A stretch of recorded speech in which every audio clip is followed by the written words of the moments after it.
예전에 우리가 에스라는 1장부터 10장까지 다 한 번 한 적이 있어서 1장부터 6장까지 그리고 7장부터 10장까지 딱 두 개로 나눠서 우리가 생각해 보려고 합니다. 그런데 어떻게 우리가 성전이 중단되었는가? 성전을 짓다가 그러니까 북이스라엘은요, 그것만 다른 건 다 기억 안 하셔도 되는데 북이스라엘은 아수르에 의해서 망했어요. 720년에. 남유다는 586년에 바벨론에 의해서 느부갓네살 왕에 의해서 망했습니다. 그리고 나서 지금 70년 정도 후에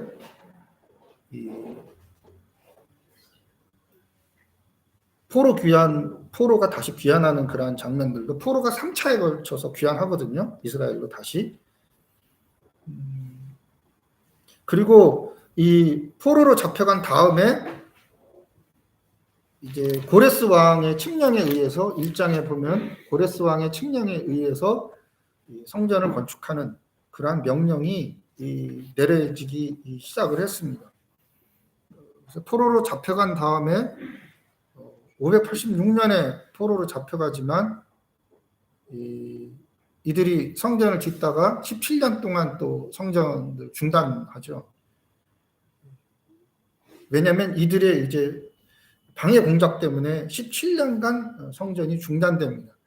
그 중단되는데 왜 중단되는지가 우리가 4장에 나오고 있죠. 성전이 중단이 되는 그러한 이유가 이렇게 쭉 나옵니다.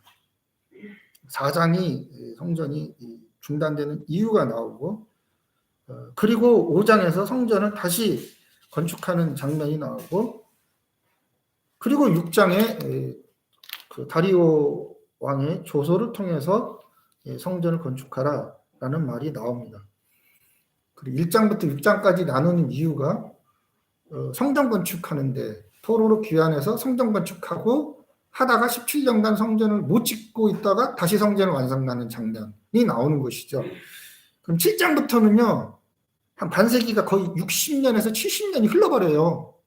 그래서 7, 8, 9, 10장은 따로 나누는 것입니다. 에스라는. 그리고 7장에 에스라가 이 2차 포로 귀환할 때 에스라가 데리고 오거든요. 이 이스라엘 백성들을 이 포로로 1차는 수룹바벨이 데리고 와요. 한 5만 명 정도 데리고 옵니다. 근데 2차는 한 1000 몇 명밖에 안 돼요. 1754명밖에 안 돼요. 그 누가 데리고 오냐면 에스라가 데리고, 3차로 포로로 귀환할 때는 누가 데려오겠어요? 느헤미야가 데리고 옵니다. 느헤미야는 숫자가 안 나와요. 숫자가 안 나온다는 것은 보면 느헤미야가 군사들과 몇몇 신하들만 데리고 갔을 거예요. 그러니까 아예 숫자가 안 나와 버리죠.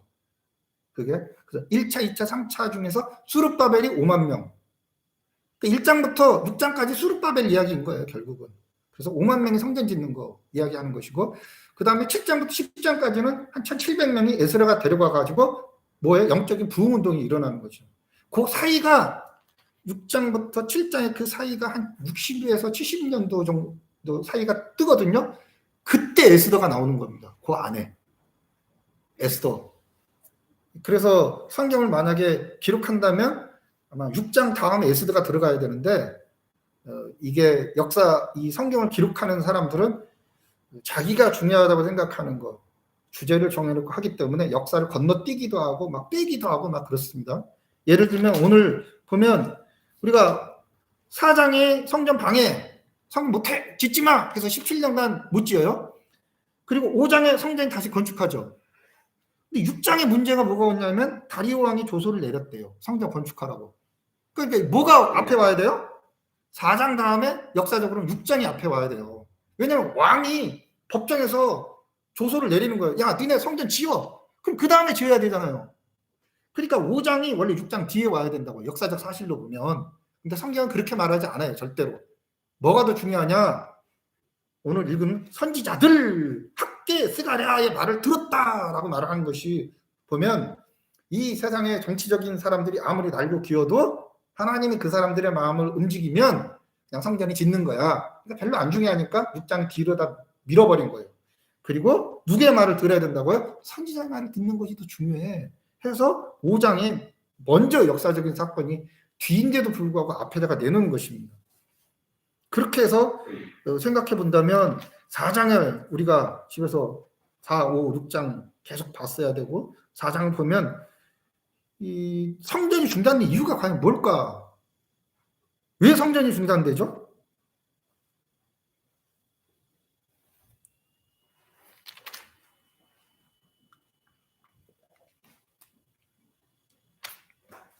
자, 성전이 왜 중단돼요? 열심히 그 고레스가 명령했잖아요. 왕 아닥사스다 왕의 교소에 그 억제하여 유다 사람들을 두고 권력으로 억제하여 그 공사를 그치게 하기. 그 몇 절에 나오죠? 하루 위에 5장 하루 위에 23절 24절. 이에 예루살렘에서 하나님의 성전 공사가 바사 다리오 제2년까지 중단돼요. 23절 5장이요? 5장 위에 그러니까 4장이죠. 4장 네. 23절 24절. 예. 결국은 왜 중단된 거예요?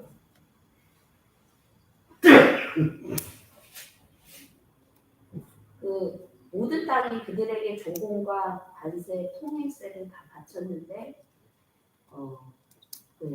이제 너희는 명령을 전하여 그 사람에게 공사를 그치게 하여 그 성을 건축하지 못하게 하고 내가 다시 조서 내리기를 기다린다.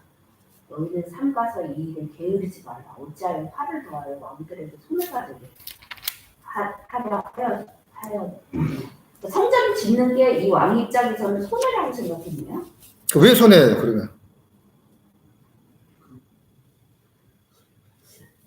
그러니까 이제 성전을 방해하잖아요. 성전 건축하는데 그 방해하면서 말한 것들이 있어요. 비슬람하고 그 6절에도 7절에 보면 비슬람하고 미드르다 뭐 다음에 뭐 이런 몇몇 친구들이 이제 왕한테 이제 조서를 해서 성전을 건축하게 되면 이스라엘이 독립하려고 그러니까 니들이 통제권에서 벗어나려고 한다. 그리고 그렇게 되면 세금도 안 낼 거고 그런데 왜 이걸 성전을 건축하게 하느냐 이러고 이제 거꾸로 상소를 하는 거죠. 상소를. 그러니까 그 사람들이 여기 이제 여러 명이 나오죠. 네. 방백, 르엄, 서기관, 심세, 아닥사스다 왕에게 조서를 올렸다. 고발했다 그러죠. 그다음에 또 방백이 르홈과 서기관 심세 그 동료 디나 사람, 아바사 사람 그러니까 그 강섬 서편에 있는 고위 관리들이죠. 오랫동안 살았던 사람들. 그 이스라엘 백성들이 오기 전에 걔네들이 이제 기득권을 갖고 있었던 것이죠. 세력을 휘어잡았던 높은 관리들이 이제 고발을 하는 거죠. 고발을 한 내용이 이제 이렇게 쭉 나오는 것이죠. 13절에 정확히 나와 있는 4장 13절에. 네, 뭐라고 나왔어요? 이제 왕은 아시옵소서. 만일 이 성읍을 건축하고 그 성곽을 완공하면 네. 저 무리가 다시는 조공과 관세와 통행세를 바치지 아니하리니 네. 결국 왕들에게 손해가 되리이다. 네, 그러니까 이 고발 내용이 뭐예요? 얘네들 요거 시키잖아요. 그러면 뭐 한다는 거죠? 세금 안 낸다는 거죠. 하나도 안 낸다. 여기 자세히 나오잖아요. 아예 조공, 관세, 통행세, 온갖 세금을 안 내고 뭐 한다는 거예요? 반란을 일으킨다는 거예요. 얘네들이 이 허락을 하면 반란을 일으켜가지고 세금 안 내고 너네 대적할 거니까 결국은 페르시아 정부의 세금 납부를 거부해서 왕들이 어마어마한 손해를 받게 될 것이다. 그런 내용을 지금 말을 하는 것이죠. 그 이유가 한 가지가 있어요. 또 하나가 또 뭐가 있어요? 한번 찾아보세요. 성전을 중단하게 된 이유가 뭐냐 하면 외부적인 문제들을 지금 다루는 것입니다. 외부적인. 이스라엘 백성들 안에서는 성전 짓자고 했겠죠. 왜냐하면 고레스가 침령 내려서 갔으니까 5만 명이. 그래서 내부적인 내용은 아니고 외부적으로는 야 세금을 거부하고 반란을 일으켜서 막대한 손해가 입혀질 것이다. 그러니까 절대로 허락하지 마라 하고 이 롬과 심세와 그 밖에 이 방백들이 이 성전을 중단하라고 말을 한 것이죠. 또 하나 뭐가 있어요? 다른 걸 찾아보면. 번영지가 없어진다. 예, 없어져요. 그렇게 해서 반란을 일으키니까 없어져 버리는 것이죠. 예. 또 우리가 성경 읽을 때 일반적인 생각을 하세요. 자, 이제는 아무것도 모르겠다. 아, 나는 안 봤어. 그러면은 내가 이 사람들이 제일 먼저 한 게 뭐였을 것 같아요? 그 20절에 보면 옛적에는 예루살렘을 다스리는 큰 군왕들이 있어서 예, 강 건너편에 있는 모든 땅이 그들에게 조공과 관세를 바쳤었는데 예. 지금은 그걸 안 바치게 되면 자기들이 이익이 그만큼 그거 말고 딴 거. 네, 맞아요. 그거 이제 그거는 했고. 그게 딴 거. 세금 납부하는 것에 손실이 있다. 그러니까 이게 근본적으로 왕이 세금이 손실이라고 그러지만 실제로는 자기들이 또 그걸 다 바치는 게 아니라 일부 떼어먹어야 되는데 그 떼어먹을 게 없어진다. 이제 그 얘기. 그렇죠. 이제 그래서 뭐 한 거예요, 이 사람들이? 뭐 했어요? 그래서 근데 우리가 먹을 게 없어졌어. 그럼 우리 걸 먹어야 되잖아요, 결국은. 그러니까 자, 우리 회사에서 뭐를 하려고 하는데 만약에 한 5천억짜리 공사를 하려고 그러는데 다 반대해. 예? 양주시에다가 우리 서울에 있는 회사인데 양주시에 뭐 여기 신도시 개발하는데 뭐 5천억짜리 건물 제일 덕계역 앞에다가 제일 큰 건물을 들어선대요. 근데 양주시민이 다 반대. 아, 쟤네도 들으면 안 된다. 쟤네는 뭐 악덕 기업이고 뭐가 엄청나게 반대. 그러면 그 회사에서 제일 먼저 하는 게 뭐냐고요. 세상 사람이라고 생각하세요. 제일 먼저 하면 뭐예요?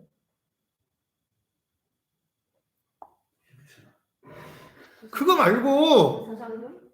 말고 양주시 공무원들을 예를 들면 그 세상 사람은 양주시 공무원들을 그 매수해야 되잖아요. 그럼 그 말이 어디 있어요? 5절 읽어보세요, 다 같이.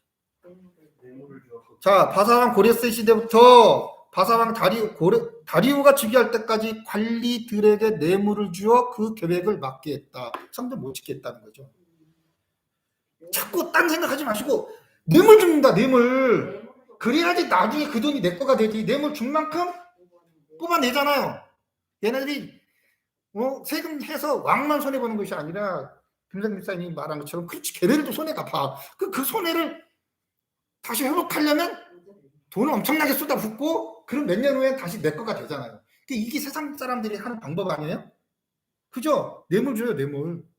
근데 성경은 뭐라고 말했냐면 고레스 시대부터 바사왕 다리오까지. 그러니까 왕이 바뀌면 바뀔 때마다 뭐 한다는 거예요? 왕에게 뇌물 줄 뿐만 아니라 그 밑에 있는 하수 관리들까지 전부 다 계속 뇌물 주는 거예요. 그래야지만 그 뇌물보다 더 많은 뇌물을 세금을 걷어서 내가 착복할 수 있으니까. 이게 세상 사람들이 논리죠. 뇌물을 줘서 집요한 방역 공작 중에 가장 첫 번째가 뇌물 주는 거예요. 계속해서 성전 건축을 못하게 하는 것입니다. 두 번째가 여러분들이 말한 거요. 세금의 손실. 왕에게 손해가 붙다. 이 엄청난 세금 손해받는데 어떻게 하겠어요? 하지 말아야죠. 당연히 안 하는 거죠. 그게 가장 간단한 그 방법이고 또 하나가 있어요.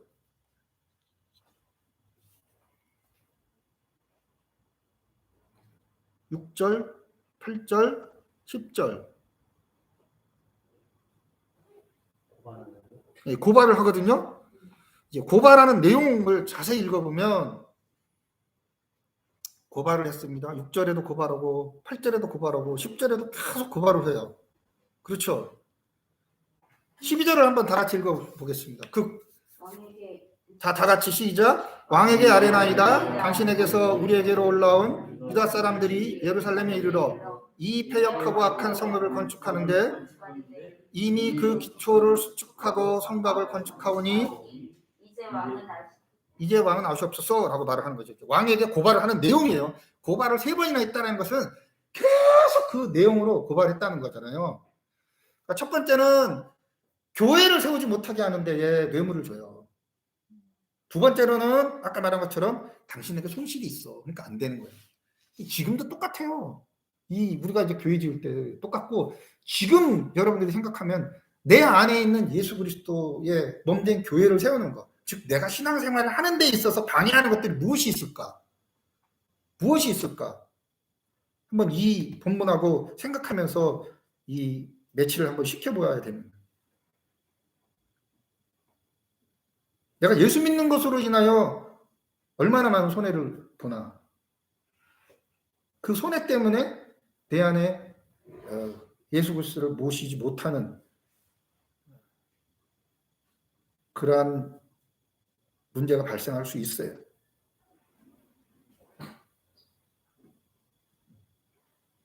자, 12절 읽었죠?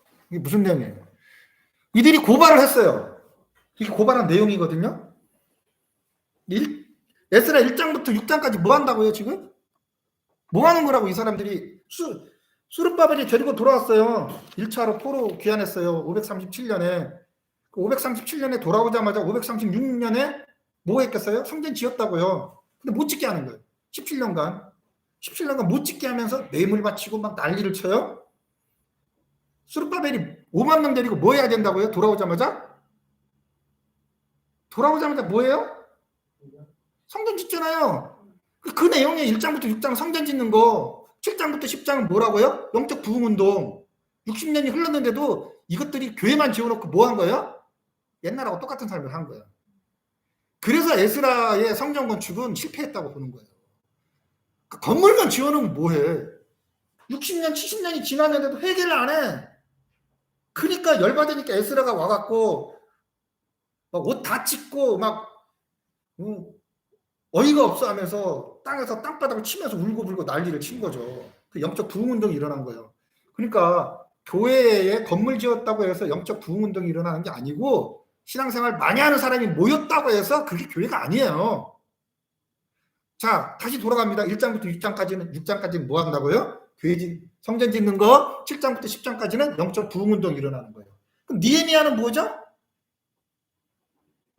느헤미야는 엄청난 지도력을 갖고 있는 총독이거든요. 느헤미야가 딱 와갖고 몇 명 안 데리고 왔어요. 느헤미야가 와서 한 일이 뭐예요? 그걸 알면 우리 답이 나오는 거예요. 자, 이들이 고발했어요. 그쵸? 뭐 하지 말라고 고발한 거예요? 성전 건축하지 말라고. 그리고 12절 읽어보세요. 12절 다 같이 시작. 왕에게 아뢰나이다. 당신에게서 우리에게로 올라온 유다 사람들이 예루살렘에 이르러 이 패역하고 악한 성읍을 건축하는데 이미 그 기초를 수축하고 성곽을 건축하였습니다. 성전에 대한 얘기가 성 우리가 건축하는 걸로. 그러니까 이 사람들의 고발 내용이 뭐예요? 폐역하고 악한 성읍을 건축하는 거. 그러니까 고발 내용이 뭐라고 해야 돼요? 그러니까 성 회복이죠. 성을 건축하는 걸로. 그 성전 건축하는 거를 하지 말라고 해야 되는 거 아니에요, 지금. 근데 얘네들은 뭐라고 막 고발하고 있죠? 성읍과 성곽을 세우겠다는 거예요. 그러니까 세상 사람들이 우리 신앙생활을 방해하는 가장 큰 요소가 뭐냐면 거짓말하는 거예요. 교회는 저렇더라. 이게 초대교회 때 있었다고요. 초대교회 때 왜 핍박을 받아요? 핍박받는 가장 큰 원인 중에 하나가 예수 믿는 사람이 뭐 한다고요? 야만인이라고. 뭐 먹는다고요? 사람의 고기를 먹고 피를 먹는다고. 어디 나오냐? 성경에 나온다고. 그 당시에는 성경이 뭐 마태복음 하나, 어느 지역에서는 마태복음만 쓰고 어느 교회는 마가복음만 쓰고 그러는데 똑같다고. 뭐가 똑같아요? 성찬식에 보면 내 피를 먹고 내 살을 먹어라. 봐! 성경에도 나오잖아. 그리고 지네들끼리 뭘 모여가지고 뭐 먹는다고요? 이것이 내 떡, 이것이 내 피요, 이것이 내 살이니 하고 먹으니까 그것만 알고 이 초대교회 때는 예수 믿는 사람들이 뭐라고요? 인육을 먹는 사람들. 그러니까 결국은 로마인들은 아주 그 탁월한 그 엘리트들만 모여 있고 뛰어난 민족인데 유대인들 중에서 특히 크리스찬들, 예수 믿는 사람들, 저놈들은 뭐 하는 놈들이라고요?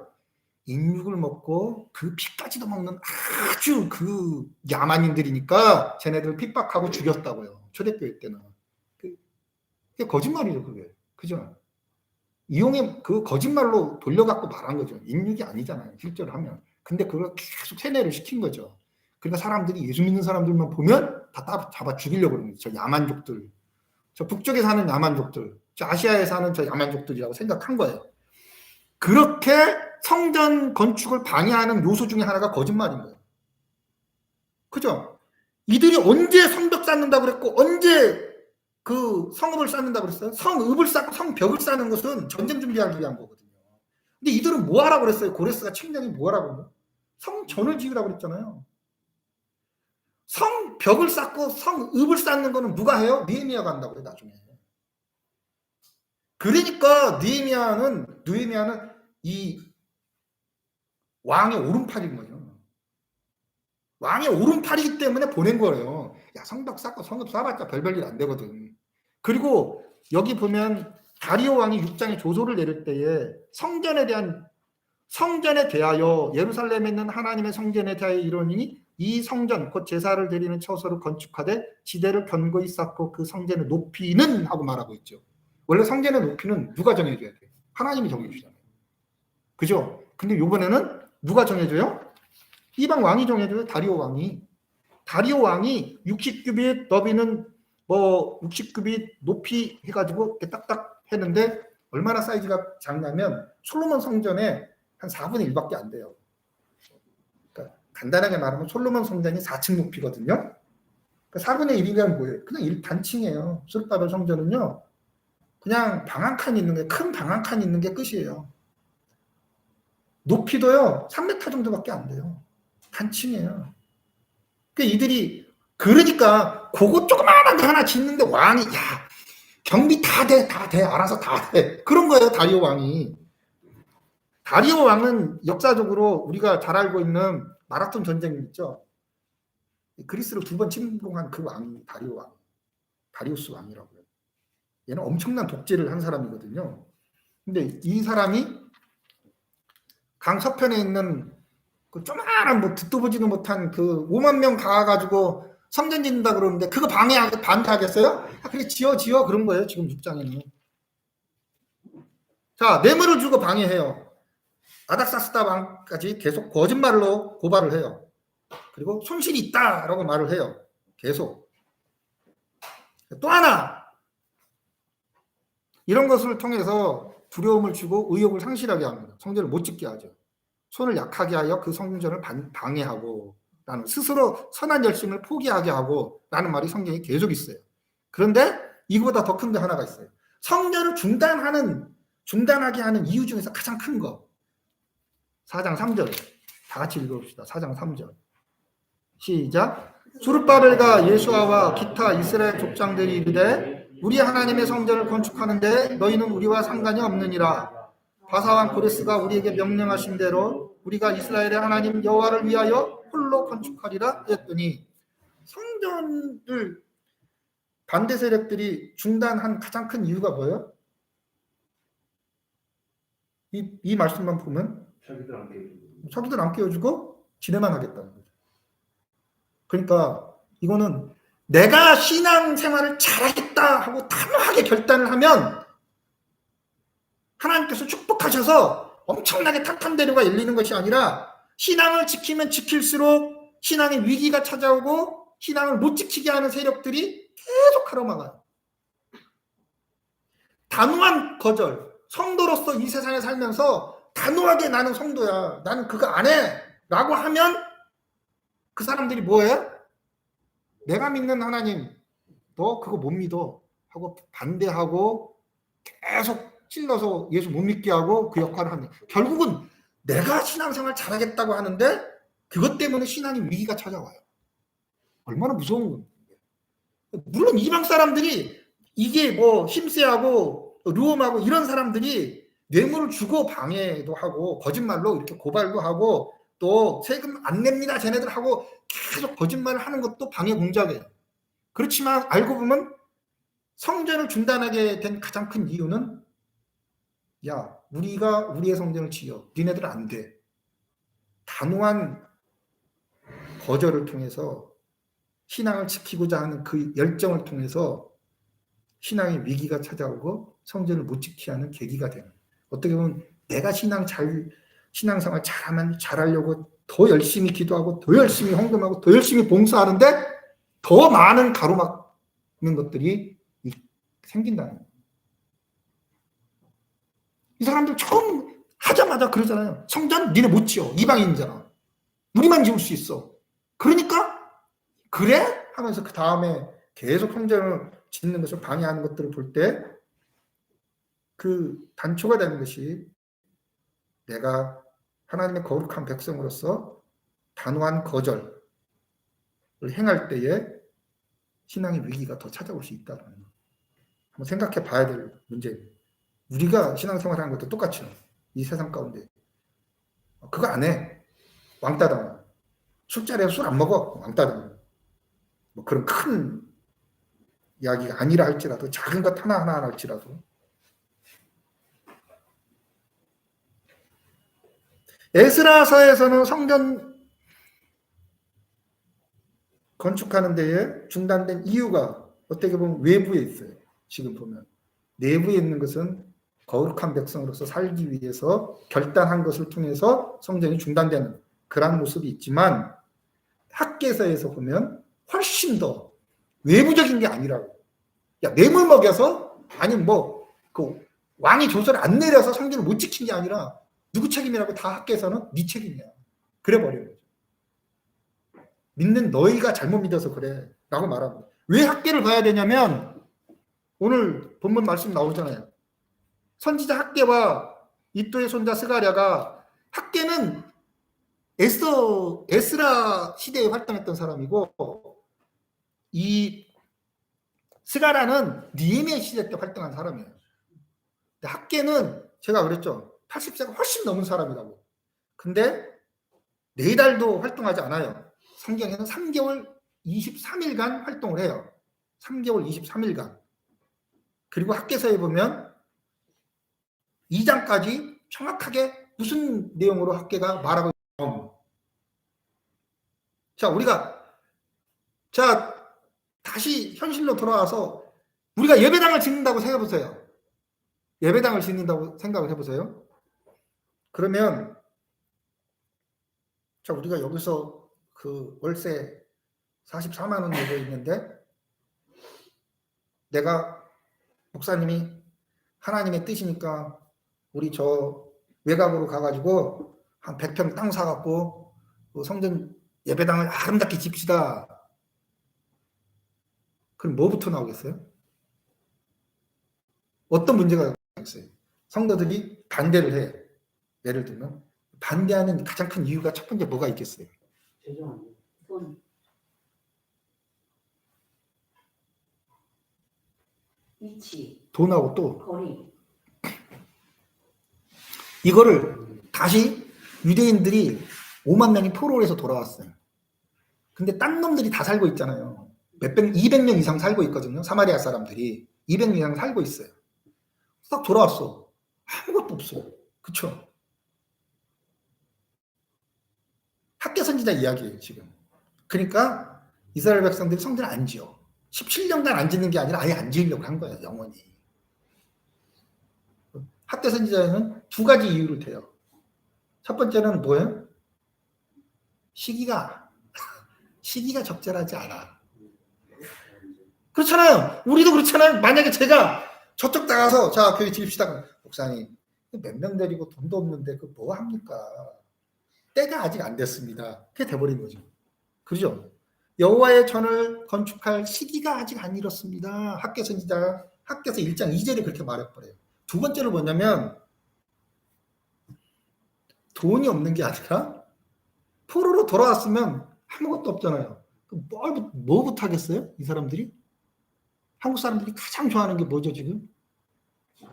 그렇죠. 집부터 진다고요. 학개 선지자에서 학개 포로로 돌아온 사람들이 제일 먼저 하는 게 아직 성전이 아니지. 왜냐면 우리가 일자리도 없는데 돈도 없고 시기가 아직 안 됐어요. 그럼 뭐부터 짓냐면 자기 집부터 짓는 거예요. 열심히 지어. 그러니까 너희들은 편백한 집에 산다라고 말하고 있어요. 학개서에 보면 너희들은 대굴 같은 집에 산다는 거예요.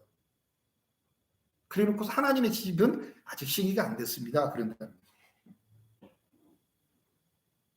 학개 선지자에서는 성전을 못 짓는 이유가 뭐 때문에 그런 거예요? 너 때문에.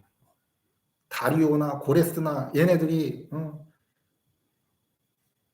아소르나 아닥사스다가 허락을 안 한 게 아니라 그거는 둘째고 니네 핑계고 제일 먼저 니네가 아직 때가 안 됐다며. 그러면서 왜 니네는 지분 짓니? 하고 학계가 엄청나게 이 문제를 제기합니다. 자기 집 짓기에 더 열심히 했다 라고 말을 해요. 자, 그러면은 그 학계 선지자를 여러분들이 읽으셔야 돼요. 그러면 니에미야 할 때는 누구 거 읽어야 돼요? 스가랴 거 읽어야 돼요. 그래야지 가치가 옵니다. 그래서 제가 말했죠. 창세기부터 이렇게 성경을 계속 보다 보면 나중에 열왕기 역대기 막 보면 막 이사야 읽어야 되고 막 계속 반복이 되는 거예요. 에스라 읽을 때 반드시 학계 읽어야 돼요. 그래서 외적인 내용, 왜 이들이 성전을 못 지었는가? 외적인 이유, 내적인 이유 같이 맞물려 있는 것이라고 보면 됩니다. 그럼 우리는 어떻게 성전을 지어야 돼요?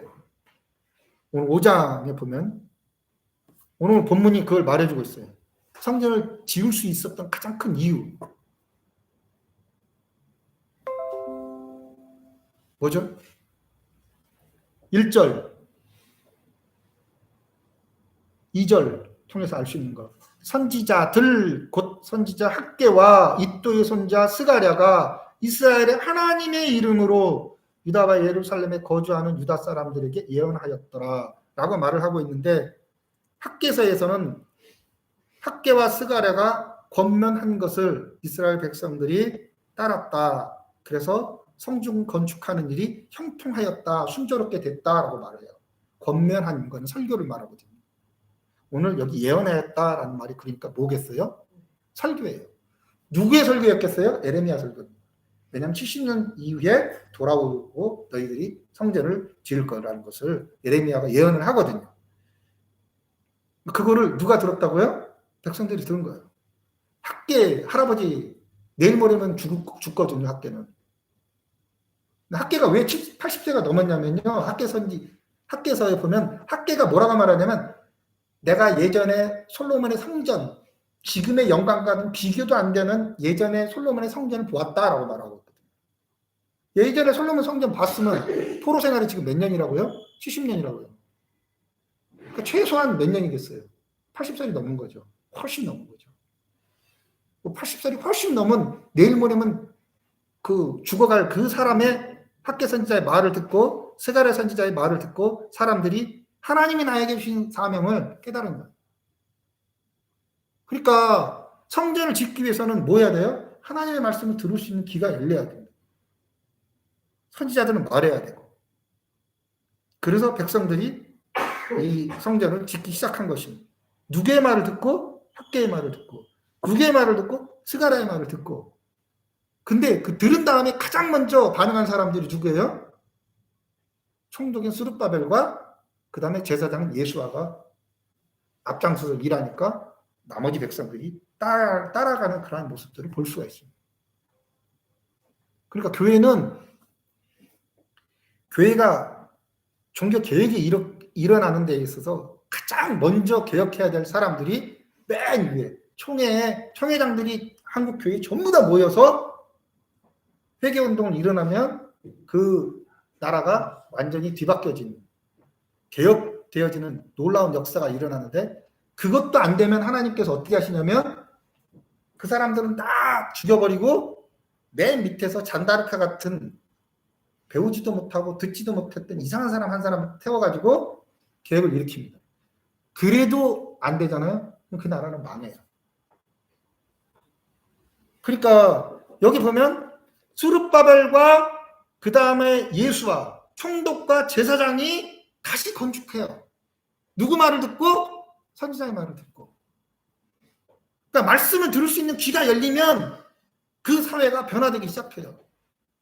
그 변화의 초점이 어디로 가요? 맨 위에 총회장들, 노예 회장들, 그 사람들이 변화되면 밑에는 당연히 변화가 됩니다.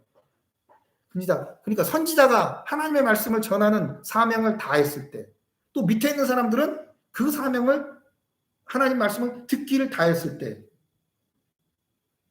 하나님의 성전은 다시 세워지는 것입니다. 여러분 안에 하나님의 성전이 어떻게 세워지느냐? 하나님의 말씀이 정말로 내 마음판에 못으로 박히느냐 안 박히느냐, 못으로 박해야지 세워지는 것이에요. 두 번째 7장 6절 한번 같이 읽어보겠습니다. 7장 6절 이 말이 되게 많이 나오거든요. 이 에스라에 대해서 얘기하는 건데 이게 8장이나 계속 나오거든요. 7장 6절 이 에스라가 바벨론에서 올라왔으니 그는 이스라엘의 하나님이 여호와께서 주신 모세의 율법에 익숙한 학자로서 그의 하나님 여호와의 도우심을 입음으로 왕에게 구하는 것은 다 받은 자이더라. 뭐라 하나요? 그의 하나님 여호와의 도우심을 입었다. 하나님이 도와주셔야 된다라는 것이죠. 예를 들면 학개서 1장 14절에도 모든 백성의 마음을 하나님께서 감동시키심에 고레스의 마음을 하나님께서 감동시키심에 이스라엘 예루살렘으로 보내서 성전을 건축하라고 그랬고 8장에서도 하나님의 선한 손이 도우심으로 말미암아 성전 건축을 했다라고 말을 하고 있어요. 하나님이 도우시지 않으면 세울 수가 없어요. 그러니까 우리가 하나님의 말씀을 듣고 하나님 내 안에 예수님이 살아계시는 성전을 짓기를 원합니다. 예수님이 거하시길 함께 나랑 살기를 원합니다. 그 말씀에 순종했다면 그 다음에 우리가 해야 될 게 하나님이 도와주십시오. 하나님이 도와주십시오. 목사님, 제가 한마디만 해도 돼요? 네. 우리 금요일날 일요일 끝나고 집에 가서 잠을 잤는데 새벽 아침에 너무 생생하게 먹었는데 인간은 저 멀리에 이렇게 벌판이에요. 다 시골이에요. 시골 벌판이고 저쪽에 나지막한 산이 있는데 이쪽에는 그 산이 다 소나무예요. 소나무고 이쪽 나지막한 산에는 그 옛날 고옥 저기 절 같은 그런 건물 절은 아닌데 옛날 고옥 있잖아. 고옥이 나지막한 산 위에 하나가 있어요. 그리고 그 가운데는 밭도 있고 쫙 이렇게 넓은 이렇게 밭정들까지 쫙 그 가운데 펼쳐져 있는데 이렇게 교회 모습은 아니었어요. 교회 모습은 아닌데 우리 이 교회에 관한 큰 방이 2개가 있어요. 2개가 있는데 이 마루바닥이 그 아주 비싼 그 원목 있잖아. 그 나무 찐간색 원목으로 다 이 바닥이 다 나무 원목으로 깔려져 있고 근데 그 방이 2개예요. 그 이렇게 이만큼 넓은 방이 2개인데 거기에 이제 사모님도 있고 다른 사람 몇 사람이 있었어요. 근데 누군지는 모르겠어. 근데 확실히 사모님은 기억나. 근데 이제 우리가 여기서 예배를 드려. 이제 우리가 우리가 예배를 드리는데 예배를 드리는 곳이야라고 하는데 그 방이 2개고 가운데 이렇게 문이 없고 이렇게 문처럼 구멍을 뚫어서 그쪽 방으로 갔는데 방이 하나가 큰 방이 너무 넓다고 그 방으로 갔는데 나무 어묵이 쫙 깔려져 있는데 전체가 다 풍창이야. 유리 풍창이어갖고 그 저쪽에 소나무 그 벌판 그 다 이쪽에 그게 그대로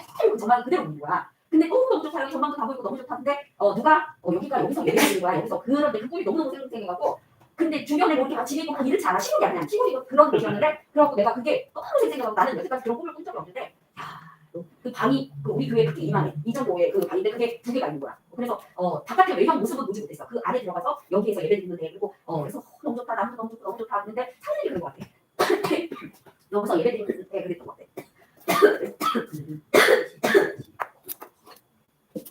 그다음에 딱 마음에 시골 그 약간 변두리에 땅을 저기 해서 거기에다가 교회를 장만하게 하실래나 막 이런 생각이 막 들면서 참 이상하다. 너무 지금도 너무너무 선생님이 부엌 엄청 좋아해. 아니 맨날 그 집 그날 대청간 살자고 그래서 대청간 그래서 뭔가 저기 한 것 같아. 이렇게 그 풍경을 내가 지금 그리라고 해도 내가 정확하게 그리겠어 진짜. 그래서 너무너무 생생해서 지금 좀 말씀을 드리는데 또 하나님의 뜻이 어디 있는지 모르지만 그랬습니다. 예배 처소에 대한 하나님의 도우심이 있기를 바랍니다. 그 1절 2절 학개와 스가랴의 말을 듣고 총독과 대제사장이 다시 건축하기 시작했다. 그래서 우리의 맡겨진 사명 충실하게 감당하면 된다. 두 번째로는 5절에 말한 것처럼 하나님이 유다 장로들을 돌보셨으므로 하나님의 도우심이 아니면 안 된다. 하나님의 도우심으로 교회도 세워지고 우리 몸된 교회도 세워진다라는 것을 우리가 항상 기억하시기를 바랍니다. 다음에는 몇 장 하겠습니까? 7, 8, 9, 10장. 예, 이들이 종교개혁운동, 다음 주일이 또 종교개혁주기 7, 8, 9, 10장까지 종교개혁을 통해서 우리가 뭘 변화시켜야 되는지, 뭐가 바뀌어져야 되는지를 여러분들이 7, 8, 9, 10장을 읽으면서 생각하시기를 바라고 나에게 주어지는 위협과 손해 속에서 우리가 어떻게 단호하게 거절하며 신앙생활을 할 수 있을까? 그 신앙을 지키면서 신앙에 더 큰 위기가 찾아올 텐데 라는 생각으로 항상 하나님의 도우심을 구하는 여러분들이 되기를 바랍니다. 기도하겠습니다.